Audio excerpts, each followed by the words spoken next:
Para a mensagem dessa noite, eu convido os irmãos que abram suas Bíblias no profeta Isaías.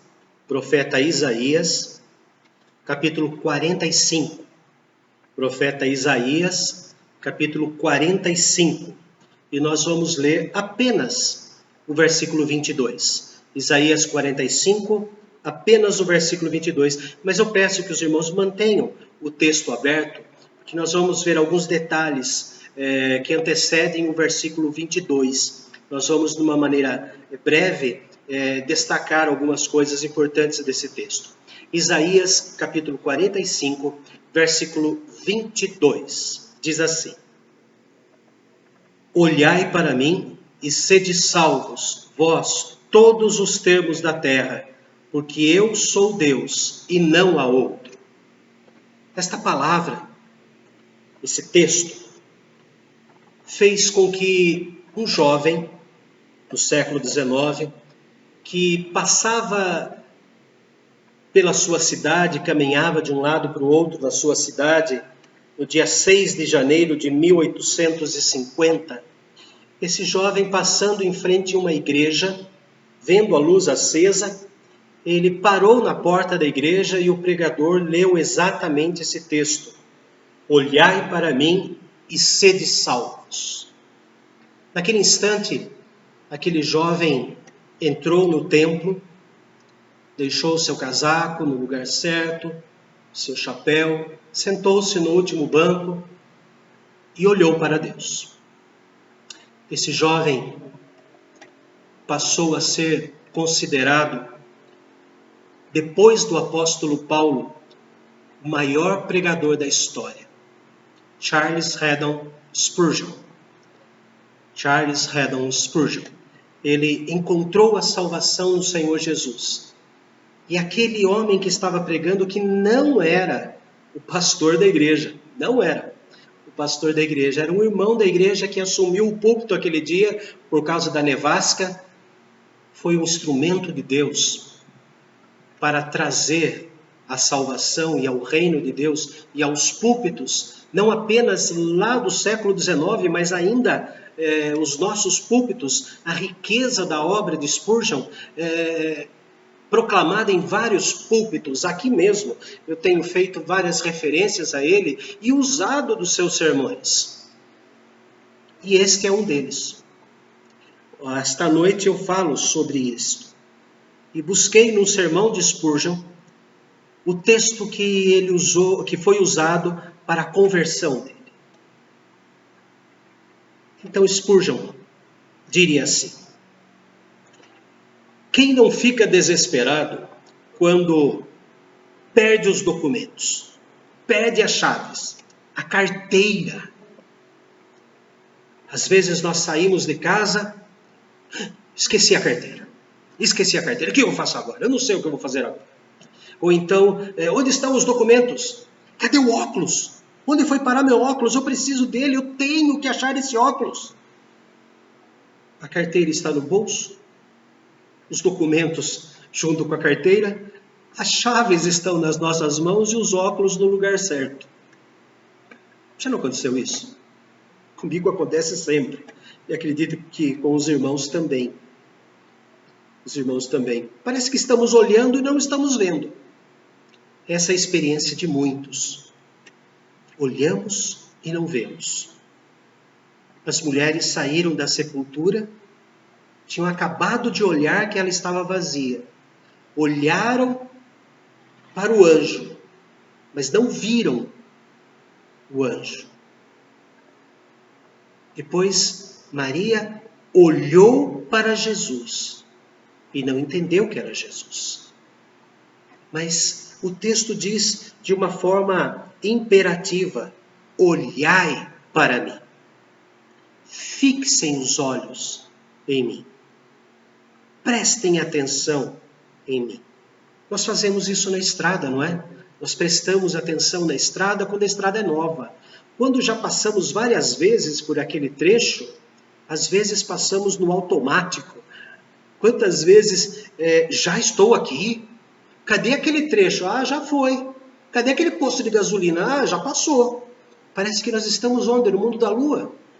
perigoso fazer isso, mas é o que acontece. Por isso que o texto fala de olhar fixo, não um olhar vazio, um olhar ao longe. Sabe, quando a gente senta na frente da televisão, fica olhando, aí a esposa fala assim, o que ele falou? Não sei. Ué, você não está olhando? A gente está com os olhos ali, mas não está com a mente ali. O que Deus fala nesse texto de Isaías é isso. Olhai para mim. O profeta Isaías, ele escreveu esse livro, claro, e dividiu em duas partes. Do capítulo 1 até o capítulo 39, ele faz denúncias. Fala sobre a ira de Deus contra a apostasia, o abandono da fé de Israel e contra as nações pagãs. São profecias sobre o cativeiro da Babilônia, tribulações e julgamentos de Deus. Mas ele mescla alguns capítulos sobre misericórdia, falando do nascimento do Senhor Jesus, mas a grande parte desses 39 primeiros capítulos é sobre denúncia. Vocês estão errados. Isso está errado. Vocês receberão os cativeiros. Babilônia chegará aqui. Mas ele mesclava ali com misericórdia, falando do Messias. Depois do capítulo 40 até o capítulo 66, final do livro, ele fala sobre consolação. Contém profecias sobre a volta do cativeiro da Babilônia, sua restauração, reunião entre todos os judeus em uma só nação. Alguns até dizem que existiram 2 Isaías, se não 3 Isaías, mas isso é um absurdo. Foi o próprio Isaías, inspirado pelo mesmo Espírito Santo, que nos 39 primeiros capítulos fala a respeito de cuidado que vocês vão para o cativeiro, porque vocês fizeram isto de errado. E a partir do 40, consolai o meu povo, diz o Senhor, o capítulo 40 começa assim, né? Implanta ali João Batista, depois Jesus. A partir dali ele começa a falar, viu, vocês vão sim, mas voltarão. Voltarão, serão resgatados, serão libertos.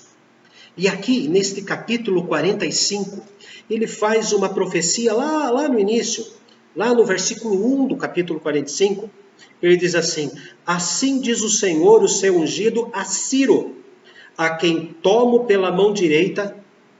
No capítulo 41 ele fala que nos toma pela mão direita. Lembra daquela postagem? Que nós estamos nas mãos de Deus. Então ele tem muito dessa expressão, Deus nos toma pela mão direita. A quem tomo pela mão direita para abater as nações ante a sua face e dissengir os lombos dos reis, para abrir diante dele as portas que não se fecharão. Uma profecia sobre Ciro. 150 anos antes de Ciro nascer. 150 anos antes. É o mesmo Isaías. Só existiu um Isaías para escrever esse livro. Não foi o Isaías pós-exílio, foi Isaías pré-exílio. E que Deus colocou no coração dele o nome de um rei, o rei Ciro.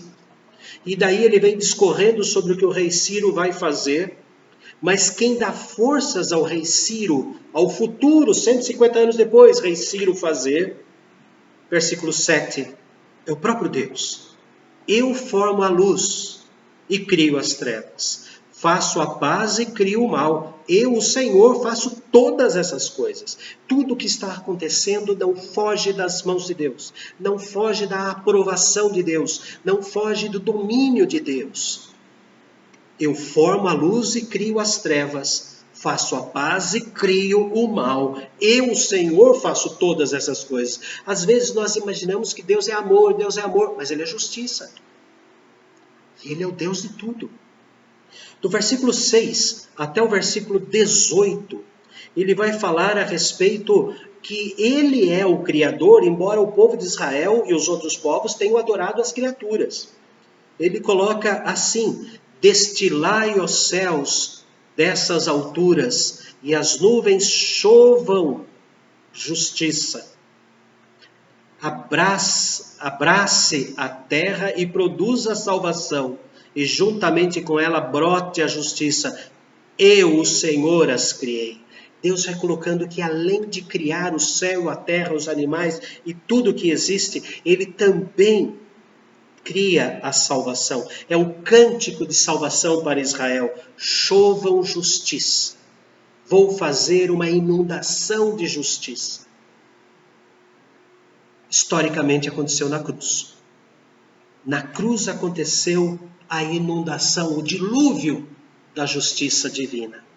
Na cruz aconteceu a chuva que ele havia prometido através de Isaías, que atingiu não apenas aos judeus da época, como a nós e os nossos descendentes, aqueles que ainda não nasceram. Diz o texto, a partir do versículo 19, não falei em segredo.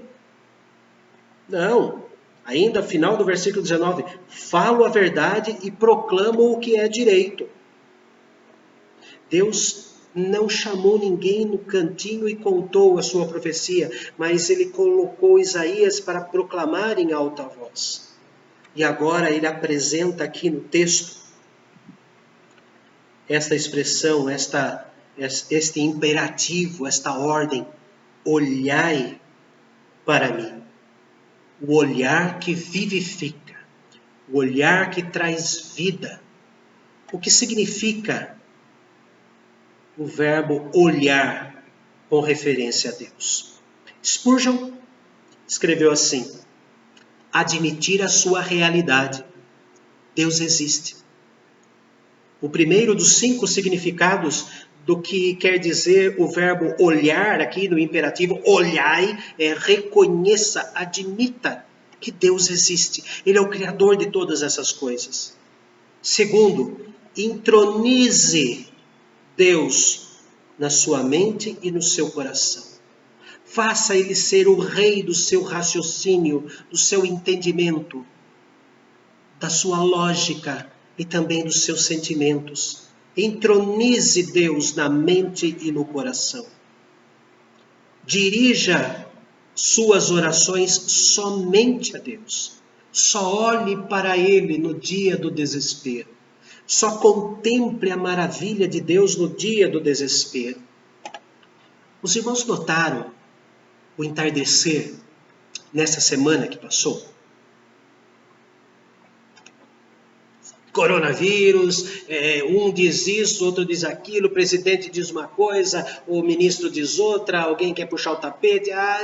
Isso só atormenta o nosso coração. Mas Deus vem mostrar no final de cada dia a maravilha desta época do outono. No nosso grupo da igreja foram postadas várias fotos do céu, do lindo céu. Basta alguns irmãos que moram nos lugares mais altos abrir a janela às 15 para 6 horas e contemplar. Os céus proclamam a glória de Deus. Os céus proclamam a glória de Deus. Então, contemple Deus nesta maravilha, nessa pintura que todo dia Ele faz diferente, usando as mesmas cores. Reconheça que só Ele e só dele vem a salvação. Só Ele é a salvação e só dele vem o ato salvífico. Somente dele, só Ele pode colocar sobre nós essa salvação. Olhamos no texto e vemos ainda no 5º ponto, manter os olhos fixos nele como a estrela da manhã. Cristo é a estrela da nossa manhã. Olhai, contemplai, preste atenção. Isso significa olhar, admitir a sua realidade, entronizá-lo, dirigir as orações, reconhecer que só Ele é a salvação e só dele vem a salvação e manter os nossos olhos sempre fixos. Não olhar para a tempestade do lado. Spurgeon ainda fez uma segunda pergunta. Para que aspectos da salvação devemos assim olhar? Que aspecto? Para que movimento da salvação? Ele dividiu em 4 pontos. Primeiro, perdão. O primeiro aspecto de olhar fixamente para Deus e Cristo é o perdão. O perdão só vem sobre nós pela graça de Deus, na expiação, no expurgar dos pecados acontecido em Cristo. Segundo, para a vida, para o arrependimento e a fé. A graça deve nos preparar para mais graça ainda. Para o arrependimento, para a vida eterna, pelo ato de crer a fé. A graça na cruz nos liberta, nos leva a olhar a este crescimento das atitudes do Senhor. Em terceiro lugar, quais aspectos? Diz lá, para a renovação do lugar onde as emoções nascem, a renovação do coração, mediante a ação do Espírito Santo. O Espírito Santo age, ele trabalha dentro de nós e constrói a nossa vida, constrói a nossa esperança todo dia. A cada manhã as suas misericórdias se renovam. A cada manhã o Senhor nos dá esta graça de saber que Ele comanda e cuida de nós. Então, a renovação, olhe para isso. Olhe para esse aspecto. Quarto, para o sustento da nossa vida espiritual. A permanência do Espírito Santo em nós e olhar para Deus. Olhar para Deus e seremos salvos é saber que Ele, depois que Cristo ressuscitou, colocou sobre nós o Espírito Santo e de nós jamais Ele vai embora. Ele não acaba, Ele não some, Ele continua presente. Terceira pergunta de Spurgeon é: qual o estímulo para continuar olhando para Deus? Para olhar para Deus. Qual é o estímulo? Também dividiu em 4 partes. Primeiro estímulo é: isso é uma ordem. Olhai para mim. É uma ordem. Manda quem pode, obedece quem tem juízo. Primeiro estímulo é que o Criador do universo, que na sua palavra haja luz, e a luz surgiu, que com o poder da sua palavra, do Logos do Teu, do Logos Criador, Ele criou tudo que existe. Ele deu esta ordem: olhe para mim. Olhe para mim. Segundo aspecto, ou segundo estímulo, a promessa. E sede salvos. A promessa que vem depois de uma ordem. Vocês serão salvos. Se olharem para mim, nenhuma ruína vai derrubá-los. Nenhum diabo vai retirá-los da minha mão. Olhe para mim e sede salvos. Em terceiro, a urgente necessidade. O estímulo é a minha necessidade urgente. Por quê? Porque eu estou perdido. Eu estou perdido. Se eu preciso ser salvo, é porque eu estou em apuros. Porque minha alma está em apuros. Porque eu estou olhando para o outro lado, é que minha alma está em apuros. Por isso que ele fala: olhe para mim e sede salvos. Reconheça que somente em mim vocês serão encontrados. E encontrarão a salvação, a alegria. E o quarto estímulo que Spurgeon coloca aqui para nós é exatamente esse. O verbo olhai está no presente. E no hebraico é um presente contínuo. Olhe para mim. Não é para deixar para amanhã. É para o presente, é para hoje. Olhe para Ele. Não espere ficar velho para olhar para Deus. Não espere ficar entubado com falta de ar para então pensar em mudar de vida. Como alguns políticos importantes eu ouvi semana passada, que tiveram que ser entubados. Tem um outro conceito de vida. Não espere isso acontecer. O tempo do verbo é um imperativo presente. Olhai hoje. Fixe os olhos hoje. Não deixe de contemplar. Admita que Ele é real. Entronize Deus no coração e na mente. Dirige as suas orações somente para Ele. Reconheça que só Ele é a salvação e só dele vem o ato da salvação. Mantenha os olhos fixos nele, como se fosse a estrela da manhã, que todo dia ela está ali, no seu lugar. Olhe para o perdão que Ele concede. Olhe para o arrependimento que Ele dá. Olhe pela vida que Ele dá, pela paz, pela fé que Ele alimenta, pela renovação do seu coração, pelo sustento espiritual que é diário. Olhai é uma ordem de quem faz a promessa e sereis salvos. É uma necessidade nossa olhar. Temos que continuar olhando, senão afundamos como Pedro. É o tempo presente. É para olhar hoje. É para começar a olhar hoje. Se você ainda nunca olhou para Deus desta forma, se você que está aí na sala da sua casa e recebeu esse vídeo de um amigo, é porque o amigo te ama. É porque o amigo quer compartilhar com você o que traz paz no seu coração. A maior demonstração de amor do seu amigo por você é mandar um vídeo para que você olhe para Deus. Não olhe para mim, não olhe para o pregador, mas olhe direto para Deus. E sede salvos. Encontre a salvação eterna. Olhe para Ele e para mais nada.